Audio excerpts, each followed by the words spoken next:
receiving universal acclaim for its narrative, world design, art direction, music, graphics, characters, and fully fledged combat system.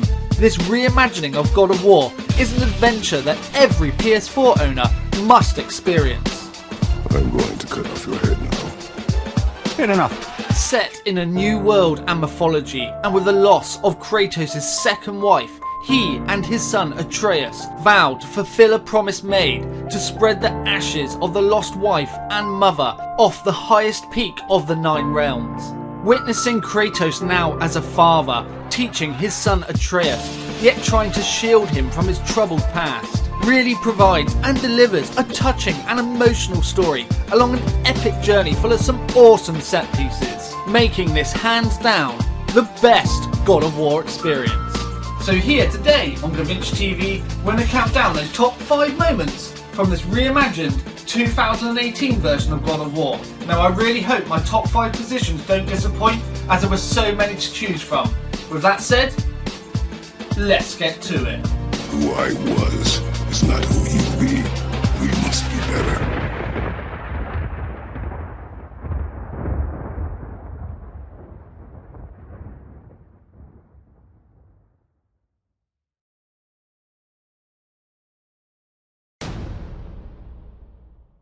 Kratos and Atreus are ascending the mountain to reach the highest point in Midgard, but it's when they reach the heart of the mountain, they are met with an extremely unwelcome surprise.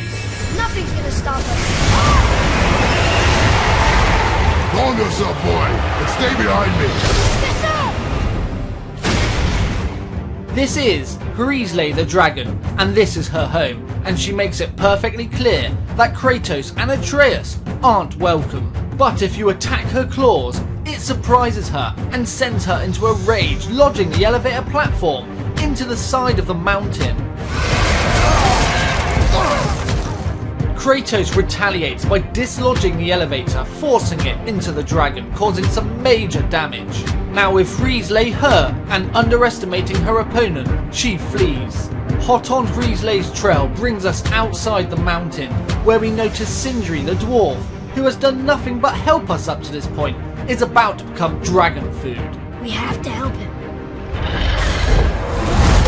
With Atreus distracting the dragon, Kratos is able to flank, run up the dragon's back, deal a blow to the head, and get up close and personal, so Atreus is able to save Sindri. Kratos shoves Atreus out the way as Hrisley inhales with such force, sucking Kratos into her mouth. Entering the dragon's mouth was so awesome, and it was the first scenario up to this point of the game which really took me back to the glory days of the Greek Mythology saga, battling monsters such as Kronos, the Basilisk, the Colossus of Rhodes. This is what God of War is all about.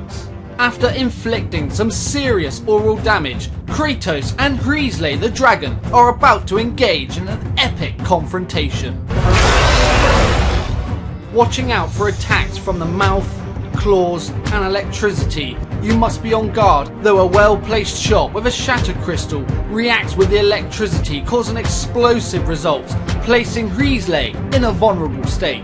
Eventually the dragon becomes distracted by Atreus and Sindri, and it's here where Kratos comes up with a plan. Be ready to lower the crane on my mark. I don't know how this thing works. I do not care. Putting the dragon into a vulnerable state, Atreus releases the crane as Kratos forces it into the dragon. With his immense godly strength, he pulls her into a large shatter crystal shard. It impales into her neck, and with the shard reacting with the dragon's electricity, rips a massive hole in the neck, finishing the dragon for good.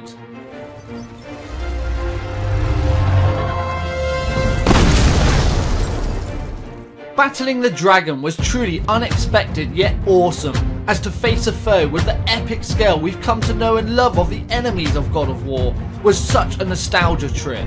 From the initial encounter in the mountain, ending up in the dragon's mouth, and the epic and satisfying conclusion, overall Hrisley the dragon was a truly epic encounter and delivered on all fronts, so it earns the number 5 spot. Nobody's killed a dragon for hundreds of years, and unless I'm mistaken, you did all that for me. You are mistaken. The dragon was simply in our path, nothing more. A Valkyrie? But I thought they were just spirits. Take caution, lads. A Valkyrie in the flesh. I can't think of a more formidable opponent. Finding the hidden Valkyries throughout the God of War world is exciting yet intimidating, especially your first, as they are some of the toughest foes you will encounter. Are we prepared to face such a powerful foe? They will really test your skills with God of War's in-depth combat system, as they all possess unique abilities and aren't to be taken lightly. Though every victory over a Valkyrie is so rewarding as you've been able to conquer such a foe, release them from their curse as the truth starts to unravel as you find out what really happened to the Valkyries and receive their help. The final chapter to this story brings us to the Throne of Eight, where placing every Valkyrie helm reveals Sigrun, Queen of the Valkyries.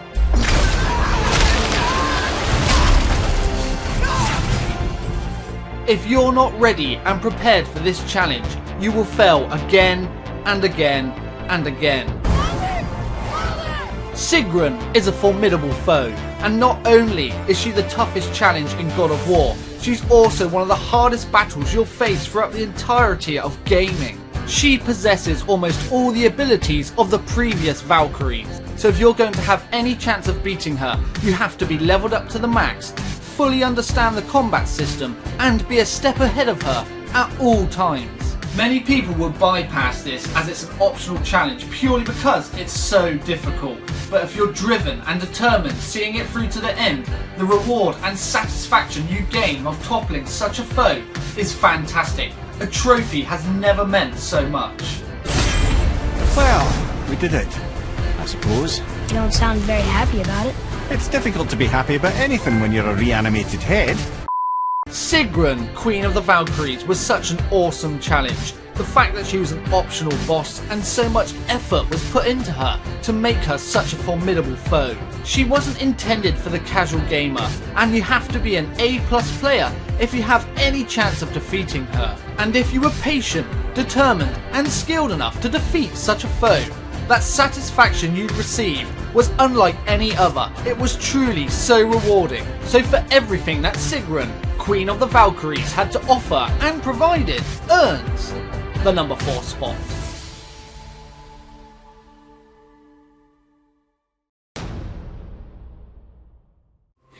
Look! We're on the giant's fingers. I can see the highest peak ahead. Right over there.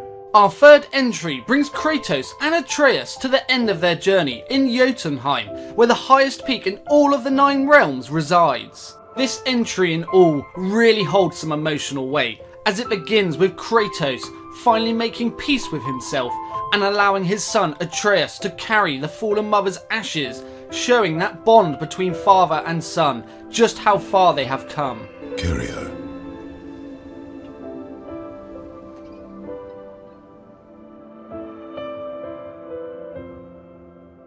After crossing the bridge, the pair come to a temple which was constructed by the giants when they left Midgard, and it is full of some truly fascinating sights. What is this place?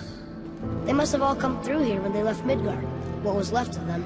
Though with Atreus' touch, the walls start to crumble, revealing a mirror, showing events from the past, now and the future. Atreus learning that his mother was indeed a giant, so that makes him part giant, and the events of his life are on the wall in front of him, really throwing an exciting yet massive twist into the story, showing that the lost mother and wife truly had some secrets of her own.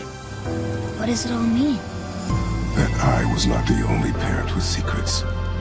And here, Kratos and Atreus spread the ashes of a lost wife and mother off the highest point of the 9 realms, and it's delivered with absolute perfection. It's so emotional and powerful, with Kratos actually referring to Atreus to his face as his son, and really demonstrates and displays the love between a father and son as they scatter the ashes together. And finally, we're hit with one epic story-changing surprise, as Atreus reveals to Kratos that the giants on the mirror referred to him as a different name. The giants called me Loki? Loki. This journey's end was so powerful and carried so much emotional weight, yet was delivered with absolute perfection. And the awesome surprises of within coming away with more questions than what we went in with. And if you finally made it home after all is said and done, you're hit with a fantastic cliffhanger. This was truly an awesome way to finish the story, and so this earns the number 3 spot.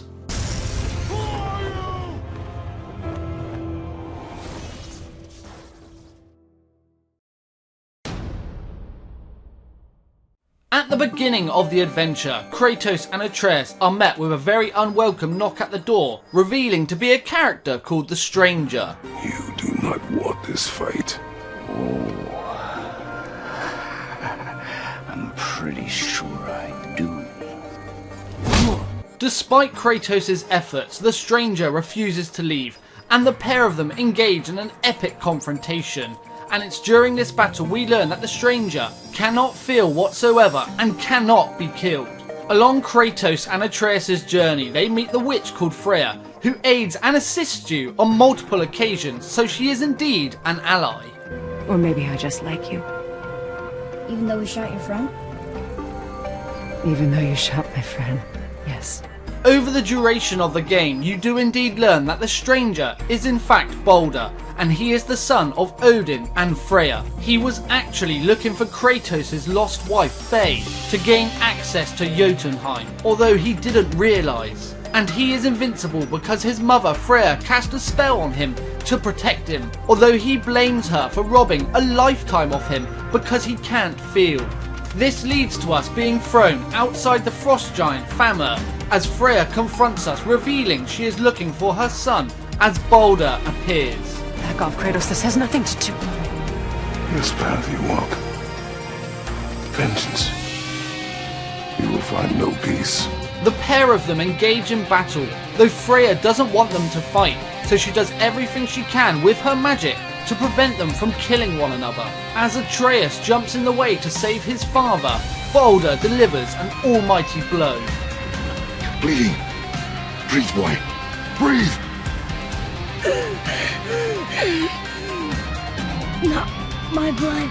The blood is Balder's as he hit a mistletoe arrowhead which was used as a strap to fix Atreus' quiver. This explains why Freya was so against the arrows earlier in the game, as it is indeed Balder's weakness, meaning he is no longer invincible. I can feel everything.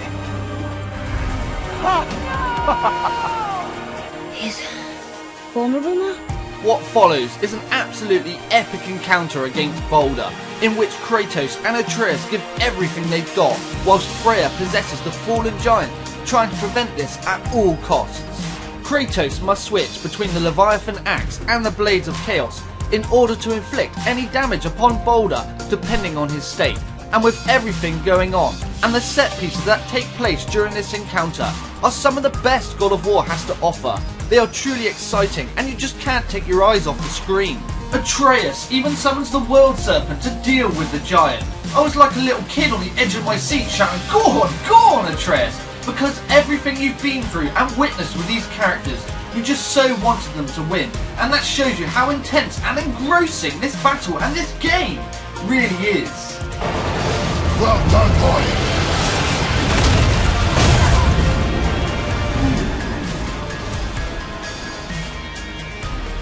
With Freya's failed attempt at preventing the conflict, and Balder now vulnerable, he is truly outmatched by Kratos and Atreus. You will not come for us again. You will not touch her. I don't need your protection. Kratos releases Balder at Freya's request as she wants to start a new life, start fresh with her son, though Balder vows that he cannot forgive his mother. Though if giving her life, allowing Balder to kill her, makes things right and his son whole again, she grants her life, though Kratos has seen enough. The Cyberians here must be better than this.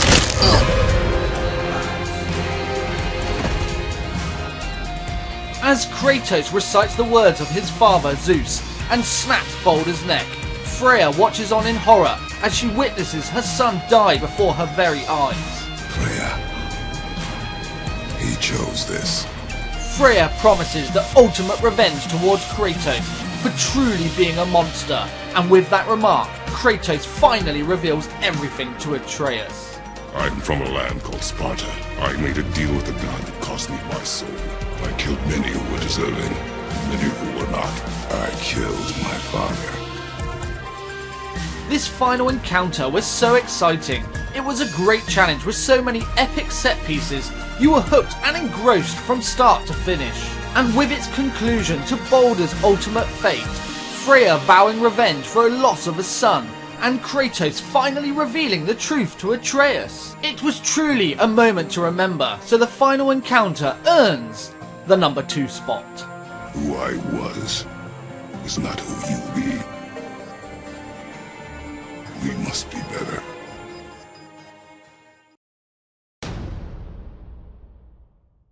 Over the course of the game, you hear about and witness Atreus' sickness, and during a battle with Thor's son Modi, that sickness gets the better of Atreus, and he completely collapses, and you don't know whether he's alive or dead. With Mimir's advice, and the only person who would have any chance of treating Atreus, Kratos hurries off to the witch, Freya. This is no ordinary illness. The boy's true nature, your true nature, fights within him. Kratos' godly nature fights within Atreus, and the only way to heal him is to receive the heart of the Bridgekeeper of the Damned in Helheim. Though his Leviathan axe will be of no use there, Kratos will need something else, so he has to dig up his past, which he swore would remain buried. Who you were before doesn't matter. This boy is not your past, he is your son. And he needs his father. What follows is a long and iconic boat ride, as Kratos must come to terms with what he has to do. The past, which he swore was dead and buried, has come back to haunt him. The monster that's buried inside him, he has to come to terms with, as much as he tries to suppress it, it's never going to go away. Athena, get out of my head.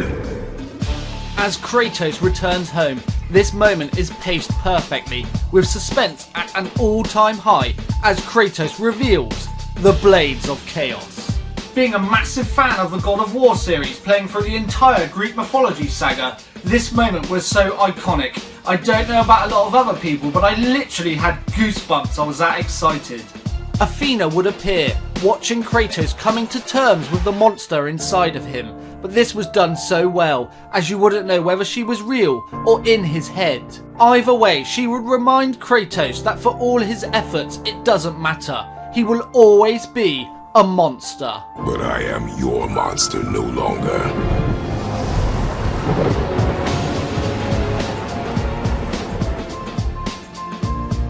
The acquisition of the Blades of Chaos was truly an iconic moment and one of the best nostalgia trips I've ever experienced.